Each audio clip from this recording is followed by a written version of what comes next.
सोरायसिसचा त्रास असलेली व्यक्ती 1 महिन्यांचा उपचारानंतर. मी प्रथमेश चंद्रकांत नाईक दहिसरहून आलो आहे. 2.5 वर्ष झाली मला मच्छर चावल्यासारखी जी फोडी येते तशी फोडी मला पायावरती आलेली.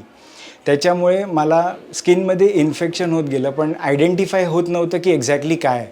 बरेचसे डॉक्टर केले ज्यांनी एन्झिमा आहे, सोरायसिस असू शकतं असे दावे केले, पण ते काय की एक्झॅक्टली काय आहे हे कोणाला हे नव्हतं. त्यांची औषधं वगैरे घेऊन थोड्या काळासाठी मला फरक पडायचा, पण त्याच्यानंतर ते परत रिजनरेट व्हायचं. पण एका टी व्हीच्या माध्यमातून ॲडमधनं मला RJR हॉस्पिटलचा माहिती मिळाली आणि त्या माहितीनुसार मी इकडे हॉस्पिटलला आलो 1 महिन्या अगोदर आणि इकडे डॉक्टरांचा सल्ला वगैरे घेतला आणि त्यांच्या सल्ल्यानुसार त्यांनी जे मला डाएट वगैरे दिलं, त्यांनी जे औषधं वगैरे जी इकडे दिली, महिन्याभरात मला एवढा फरक आहे. ती जी वरची जी डेड स्किन होती, जी डेड स्किन निघायला सुरुवात झाली आहे, जो काय मला त्रास होत होता तो त्रास कमी झाला आहे आणि आता बऱ्यापैकी मी थोडंसं चालू शकतो. जे एकदमच मला जरा जरी उभं राहिलं तरी पाणी यायचं किंवा काय, महिन्याभरात RJRच्या हॉस्पिटलमुळे आणि डॉक्टरांमुळे मला खूप फरक पडला आहे.